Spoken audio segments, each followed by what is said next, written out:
जय हिंद। आज हम आप लोगों को प्रिज्म का अपवर्तन का सूत्र, प्रिज्म के लिए अपवर्तन का सूत्र बताने चल रहे हैं। जैसा कि मैंने कल बता दिया था, प्रिज्म होता क्या है। प्रिज्म एक समान पारदर्शी माध्यम है जो दो वक्र पृष्ठों से घिरा हुआ एक कोण बनाता है, प्रिज्म कहलाता है। प्रिज्म एक समान पारदर्शी माध्यम कैसे, कोई दो कांच ले लो जिसमें दोनों तरफ की इस पार से उस पार दिखाई पड़े, लेकिन वो धुंधला दिखाई पड़े, क्लियर ना दिखाई पड़े, तो उसे कहते हैं समान पारदर्शी माध्यम, है ना। जिसके अंदर का माध्यम कुछ और हो, बाहर का माध्यम कुछ और हो, है ना, तो उसे कहते हैं समान पारदर्शी माध्यम। तो समान पारदर्शी मान लेते हैं कोई दो पृष्ठ है, एक पृष्ठ है एक पृष्ठ है, दो पृष्ठों से घिरा हुआ, कोई कोण भी अंतरित कर रहा है, कोई देखो कोण भी अंतरित कर रहा है ना, इसे हम प्रिज्म कहते हैं। जिसका ये पहला पृष्ठ जो होता है इसे अपवर्तक पृष्ठ कहते हैं। ये AC और AB अपवर्तक पृष्ठ है, जिसमें BC प्रिज्म का आधार है। इतना तो खूब अच्छी तरीके से समझ गए थे, है ना। अब यहीं पर हम लिख देते हैं कि देखिए यहीं पर है, तो सबसे पहले हम समझते हैं त्रिभुज ABC हमारा क्या है। त्रिभुज ABC कोई हमारा प्रिज्म है जो दो पृष्ठों से घिरा हुआ किसी कोण पर अंतरित है, झुका हुआ है।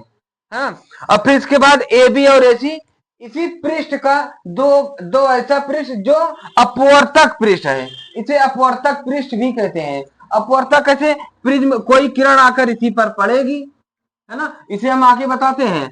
और BC बराबर BC प्रिज्म का आधार, ठीक है। BC हो गई PQ कोई आपतित किरण जो पहले परावर्तक पृष्ठ पर पड़ेगी।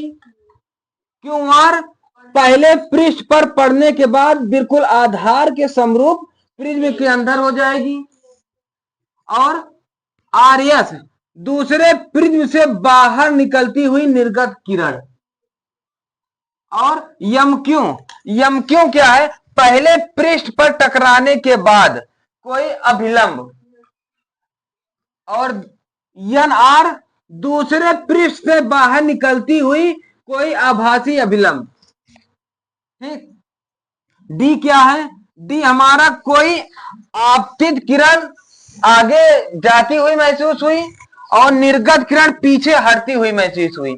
जहां पर दोनों किरण एक दूसरे को काटी वहीं पर D बिंदु प्राप्त हुआ, है ना। यहीं पर विचलन कोण बनता है, अभी हम बता रहे हैं, है ना। फिर E बिंदु क्या है, यही पहली अभिलंब हमें प्रिज्म के अंदर जिस बिंदु पर मिलती हुई प्रतीत हो रही है। और NR प्रिज्म के अंदर जहां मिलती हुई प्रतीत हो रही है, दोनों किरणें जहां एक दूसरे की पर कहीं पर काट रही हैं, वहीं पर ई बिंदु का निर्माण हो रहा है। क्लियर है इतनी बात, है ना। अब हम समझते हैं प्रिज्म के अंदर की बात। इतना तो सब कुछ समझ गए। PQ कोई आपतित किरण है, आपतित किरण पहले जाकर प्रिज्म पर पड़ने के पश्चात पहले प्रिज्म की वजह से ये बिल्कुल सीधी हो गई। पहले पृष्ठ की वजह से प्रिज्म के अंदर बिल्कुल सीधी हो गई तथा, लेकिन ये पहले पृष्ठ पर जाकर किरण पड़ी है, जरूरी नहीं कि पूरी किरण अंदर चली गई, कोई किरण तो बाहर गई होगी, वो किरण हमारी इस दिशा में गई, ठीक है ना। इतनी बात समझ गए। और फिर इसके बाद अब जब ये किरण आगे की ओर गई है तो जरूरी नहीं कि ये किरण सीधा गई, एकाध किरण कहीं आग दूसरी दिशा में भी अंदर गई है, ऐसा महसूस होगा, ठीक है ना। अब ये पृष्ठ जब दूसरे पृष्ठ पर एक किरण आकर पड़ी तो इस पर पड़ने के बाद इसी जैसे दिशा में आई थी वैसे दिशा में गई है, जिस दिशा में जैसे आई है वैसे ही गई। अब ये इसके अंदर ये हुई कि ये किरण निकली तो, लेकिन ये जरूरी नहीं कि पूरी इसी दिशा में गई है, कुछ किरण कहीं दूसरे दिशा में भी गई है, तो वो दूसरी दिशा हमारी आर्यन हो गई, है ना। लेकिन यही जो किरण बाहर निकली है यही किरण अंदर की ओर जाती हुई प्रतीत होगी, ठीक है ना। इसलिए इस किरण को देखिए, इसका कई गति हुआ ना, ये कभी इधर गई कभी इधर गई कभी इधर गई कभी इधर, इसीलिए इसको कहा गया निर्गत किरण। समझ गए इस बात को, है ना। अब फिर इसके बाद आती है विचलन कोण। अब विचलन कोण क्या होता है, देखिए ध्यान से समझना। ये आपतित किरण है ना, आपतित किरण को आगे बढ़ाने, देखो आगे बढ़ रही है ना, तथा निर्गत किरण को पीछे हटाने या पीछे लाने पर दोनों किरणों के बीच बने कोण को विचलन कोण कहते हैं। समझ गए इस बात को, है ना।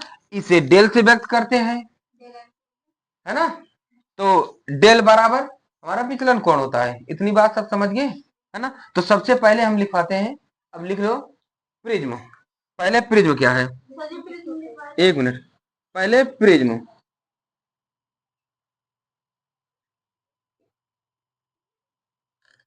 लिख लो। चलो इतनी बात समझ गए।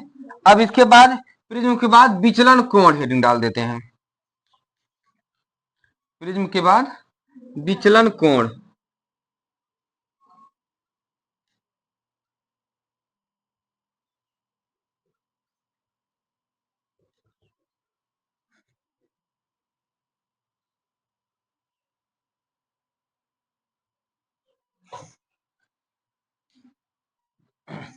आपतित किरण को आगे बढ़ाने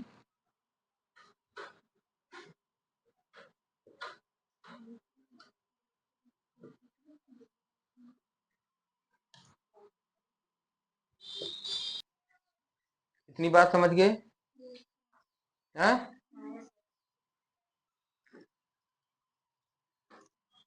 अल्पतम विचलन कोण अगर आ जाए तो अल्पतम विचलन कोण क्या होता है, देखो प्रिज्म के लिए किसी विशेष कोण का मान न्यूनतम होता है। किसके लिए, आपतन कोण के लिए, है ना। देखिए आपतन कोण के लिए विचलन कोण का मान बिल्कुल न्यूनतम होता है, यही लिखा हूं ना। प्रिज्म के एक विशेष आपतन कोण के लिए अल्पतम विचलन कोण न्यूनतम होता है ना। प्रिज्म प्रिज्म एक विशेष आपतन कोण के लिए, एक विशेष आपतन कोण के लिए, है ना, किसी विशेष, अब मतलब इसके नीचे, मतलब आपतन कोण जितना नीचे घटेगा, जितना ये बढ़ेगा ये इतना नीचे घटेगा, जितना बढ़ेगा उतना नीचे घटेगा, है ना, जितना बढ़ेगा उतना घटेगा। तो इसीलिए कहा जा रहा है कि आपतन प्रिज्म के लिए आपतन कोण का मान आपतन कोण विचलन कोण के लिए न्यूनतम होता है। देखा एकदम न्यूनतम आ गई है, एकदम न्यूनतम, है ना। फिर यहीं से उठना चालू हुई है, तो यानी ये जितना बढ़ेगा उतना ये घटेगा। क्लियर है इतनी बात, समझ गए, है ना। यही लिखा हूं कि प्रिज्म एक विशेष आपतन कोण के लिए अल्पतम विचलन कोण न्यूनतम होता है, इसे डेल एम से व्यक्त करते हैं, ठीक है ना, डेल एम से। विचलन कोण डेल से व्यक्त होती है, अल्पतम विचलन कोण डेल एम से व्यक्त होती है। क्लियर है इतनी बात, जल्दी लिख लो। इसकी स्थितियां हैं कि प्रिज्म में अल्पतम विचलन कोण की स्थिति में, प्रिज्म अल्पतम विचलन कोण की स्थिति में कैसे क्या करता है, पहले तो ये जो निर्गमन कोण आई है और आपतन कोण आई, ये दोनों आपस में बराबर होंगे, क्योंकि जितनी कोण आई है मैंने पहले बताया ना कि जिस कोण से आई है उसी कोण से गई है ना, है ना। तो यानी ये कोण जो होगा आपतन कोण और निर्गमन कोण, इसे निर्गमन कोण कहते हैं। इसे क्या कहते हैं, निर्गमन कोण, ठीक है ना, इसे निर्गमन कोण कहते हैं। तो आपतन कोण आई तथा निर्गमन कोण आई डैश, ये दोनों आपस में बराबर होते हैं। इतनी बात समझ गए। अब दूसरी बात प्रिज्म के दोनों अपवर्तक पृष्ठों पर विचलन कोण, दोनों अपवर्तक पृष्ठों पर विचलन कोण आई और आर, आई से आर में जाएगी तो ये दोनों माइनस में हो जाएगी, है ना, क्योंकि बाहर से अंदर की ओर जा रही है ना, बाहर से अंदर की ओर जाएगी तो आपतन कोण और विचलन कोण ये दोनों आपस में विरोधी हो जाएंगे, है ना। तो इसलिए इनका दोनों का सब्ट्रैक्ट हो जाएगा, यानी घटाव हो जाएगी, है ना, इनका अंतर हो जाएगा।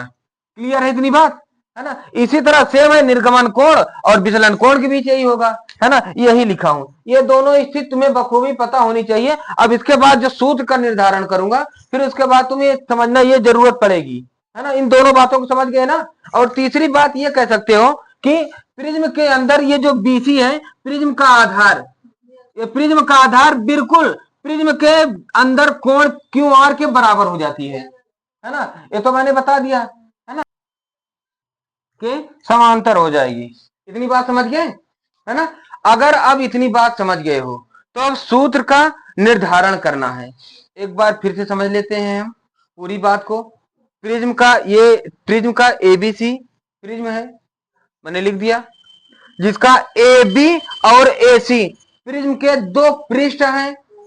एक पृष्ठ ये है, दो पृष्ठ ये। मैंने प्रिज्म में क्या लिखा था, एक समान पारदर्शी माध्यम होता है। प्रिज्म एक समान पारदर्शी माध्यम है जो दो वक्र पृष्ठों से घिरा होता है। इसको खूब अच्छी तरह से समझ गए, है ना। अब बीसी क्या है, प्रिज्म का आधार है। पी क्यू क्या है, प्रिज्म के पहले पृष्ठ पर पड़ने वाली किरण है। क्यू आर क्या है, प्रिज्म के अंदर प्रिज्म के आधार के समांतर किरण। यही जो लिखा हूं तीसरी लाइन, है ना। और फिर इसके बाद आर यस क्या है, आर यस प्रिज्म के बाहर निर्गत किरण। निर्गत कैसे हुई मैंने बता दिया कि एक किरण इधर गई, एक किरण इधर गई, एक किरण इधर, मतलब समझ गए ना। अब फिर इसके बाद आ जाओ, आज यम क्यू क्या है, यम क्यू ये अभिलंब, पहले पृष्ठ पर पढ़ने के बाद बना अभिलंब, है ना। और दूसरी किरण क्या है, यनार भी निर्गत किरण पर बना अभिलंब, है ना। इसे समझ गए। अब डी क्या है, डी आपतित किरण को आगे बढ़ाने तथा निर्गत किरण को पीछे लाने, दोनों किरणों के बीच बने कोण को निर्गत और विचलन कोण कहते हैं। विचलन कोण को डेल से व्यक्त करते हैं। डेल बराबर मैंने बता दिया ना। अब इसके बाद ये हमारा आई आपतन कोण है, ये सारी बता ही दिया। ये निर्गमन कोण है, आर आर डैश अपवर्तक कोण है। इतनी बात सब समझ गए ना। अब तुम हेडिंग डाल दो, प्रिज्म के लिए अपवर्तन का सूत्र। इसको लिख लियो तो मिटा दें,